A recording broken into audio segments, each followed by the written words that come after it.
Baiklah, kita akan menganalisis penempatan apakah guru swasta lulus PPPK kembali ke sekolah asalnya. Apakah ini mungkin atau tetap di negeri atau seperti apa? Yuk kita bahas bersama-sama. Di sini ada namanya lapsing, laporan singkat 11 April 2022 RDP Panja Formasi P3K dengan KL. Di sini ada nomor 3, aturan nomor 3 mendorong Kemenpan RB RI untuk mengeluarkan peraturan mengenai adanya transisi bagi guru sekolah swasta yang lulus P3K agar tetap mengajar di sekolah asalnya. Ini laporan singkat lapsing tanggal 11 April pukul 17.44. Namun saya menemukan lagi yang kedua.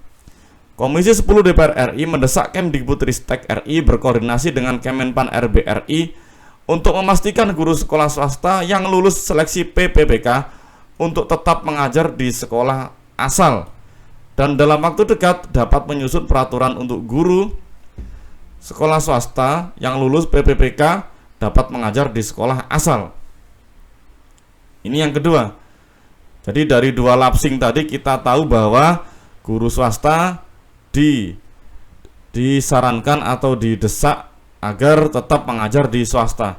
Namun pada lapsing yang lain saya menemukan yang ini.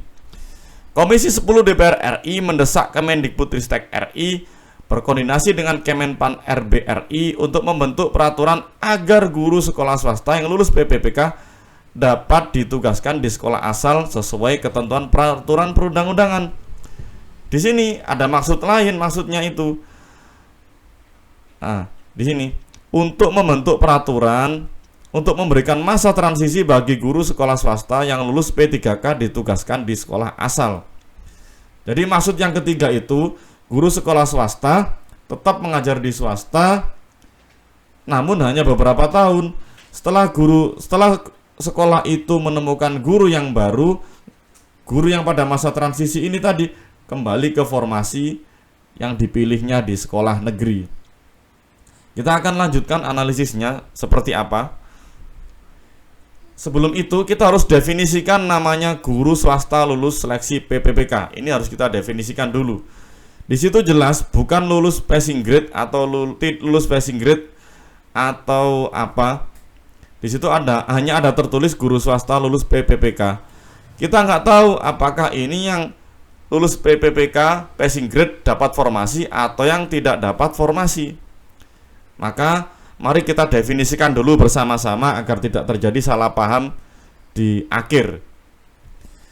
Yang pertama saya definisikan guru swasta lulus PPPK adalah guru swasta lulus passing grade dapat formasi dan guru swasta lulus passing grade tidak dapat formasi. Jadi dua jenis guru ini saya kategorikan menjadi guru swasta lulus seleksi PPPK. Asumsi yang pertama. Asumsi yang kedua, hanya guru swasta lulus passing grade tidak dapat formasi. Jadi guru swasta lulus seleksi PPPK dengan asumsi yang kedua hanya guru swasta lulus passing grade yang tidak dapat formasi. Namun kita bisa menggunakan asumsi yang ketiga. Hanya guru swasta lulus passing grade yang dapat formasi. Nah, definisi ini tidak terdefinisi pada lapsing-lapsing tadi. Maka perlu kita sendiri buat definisinya ini. Ingat, ini hanya analisis, bukan keputusan atau bukan hasil Kemenpan RB, Kemdikbudristek atau yang lainnya. Ini hanyalah hasil analisis, di mana ini nanti akan membuat kita bisa memutuskan bagaimana kita itu ke depannya. Kita lanjutkan. Selanjutnya guru swasta lulus PPPK saya singkat menjadi GSLP. Karena kalau ditulis terlalu panjang ini agak belibet nanti saya ngomongnya dan agak ribet. Pertama, menggunakan skema transisi seperti lapsing yang sebelumnya. GSLP tetap mengajar di sekolah swasta dalam masa transisi kurang lebih 1 tahun.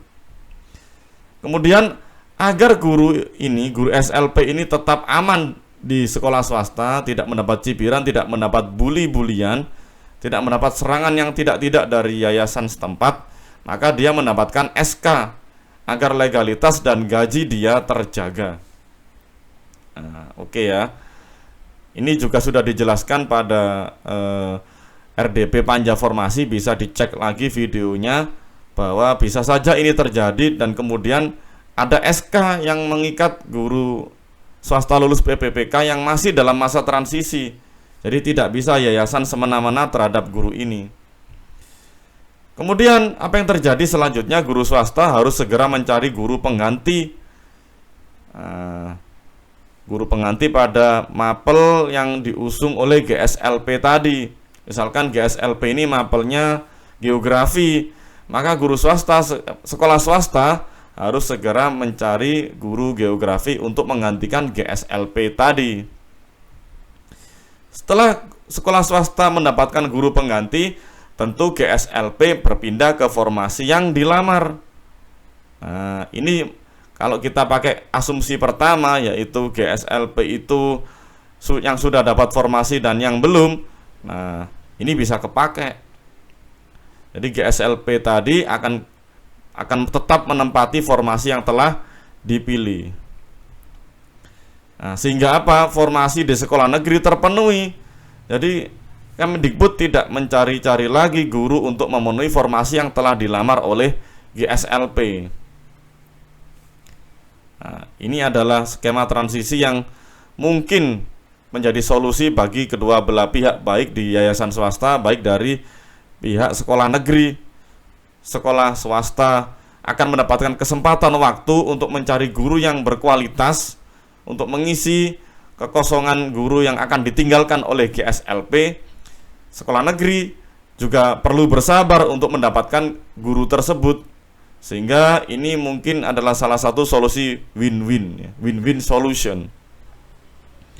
Namun, kita tahu ada undang-undang ASN, yaitu aparatur sipil negara, adalah profesi bagi pegawai negeri sipil dan pegawai pemerintah dengan perjanjian kerja yang bekerja pada instansi pemerintah. Nah, jelas ya, jadi namanya ASN, namanya PPPK harusnya memang bekerja di sekolah negeri, bukan di sekolah swasta. Kemudian saya menemukan ini ada pada panja formasi yang diusulkan beberapa anggota dewan.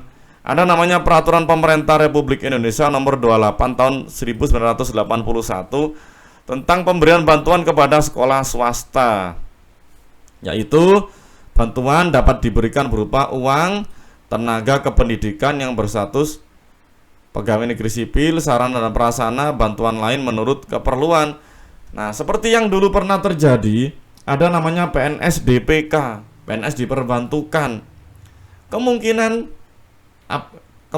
ya, ini namanya kemungkinan, jadi bisa iya, bisa enggak. Bisa jadi ada namanya PPPK diperbantukan. Namanya bisa jadi ya, bisa iya, bisa enggak. Kenapa? Karena di sini pada pertemuan BMPS ini, usulan BMPS agar guru swasta yang telah lulus formasi ditugaskan kembali ke swasta. BMPS mengajukan namanya Judicial Review UU ASN. Ini seperti apa isinya saya juga nggak tahu amat. Tapi kemungkinan BMPS atau Badan Musyawarah Perguruan Swasta ini tetap menginginkan guru-guru yang telah lulus PPPK itu kembali ke sekolah asal. Kenapa? Karena mereka pastilah guru-guru yang terbaik, guru-guru yang hebat, yang seharusnya tetap berada di naungan swasta. Selanjutnya, oke, di sini ada Bapak Saiful Huda pada rapat Komisi 10 DPR RI juga menegaskan BMPS mengajukan judicial review dan fatwa Mahkamah Agung agar apa? Permintaan yang lulus dari sekolah swasta tetap di sekolah swasta. Jadi yang lulus passing grade atau yang sudah dapat formasi, mungkin juga yang lulus passing grade yang belum dapat formasi tetap kembali ke sekolah swasta. Oke. Ditambah dengan ini Bapak Andreas Hugo Pereira, ini bisa dilihat beberapa kali beliau sangat khawatir akan ada eksodus besar-besaran di yayasan swasta ke sekolah negeri. Jadi takutnya beliau adalah banyak sekali nanti guru-guru swasta yang berpindah ke sekolah negeri sehingga terjadi kekosongan yang luar biasa pada sekolah swasta. Tentu mencari guru di swasta itu jauh-jauh lebih sulit. Sehingga saya dapat membuat suatu garis besar seperti ini.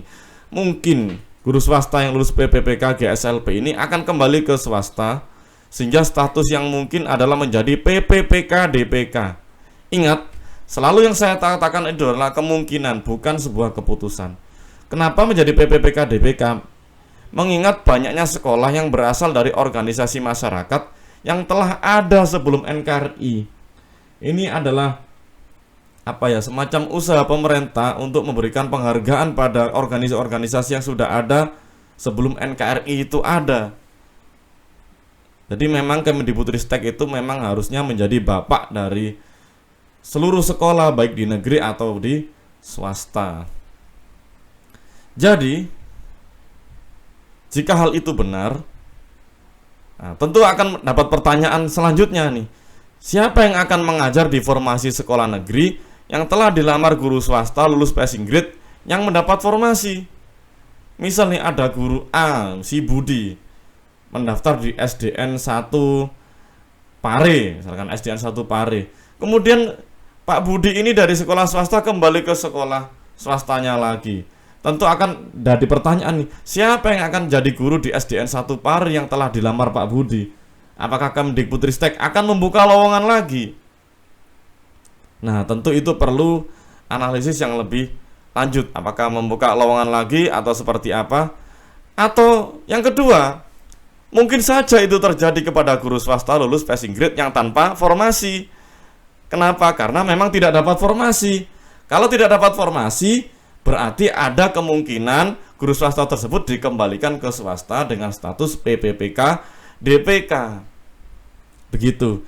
Kembali lagi kepada Bapak Ibu yang menyaksikan, semua analisis ini hanya analisis dari kami berdasarkan referensi dan berbagai macam kemungkinan, bukan sebuah keputusan. Hal ini digunakan untuk apa? Untuk antisipasi kita ke depan. Antisipasi para pelamar baru, sehingga seperti apa langkah yang harus kita ambil dalam mensikapi PPPK yang masih belum ada keputusan yang pas dan pasti gitu. Jadi Bapak Ibu tetap semangat. Semoga semuanya mendapatkan hal yang terbaik dari seleksi PPPK yang terjadi kali ini. Oke, terima kasih. Assalamualaikum warahmatullahi wabarakatuh.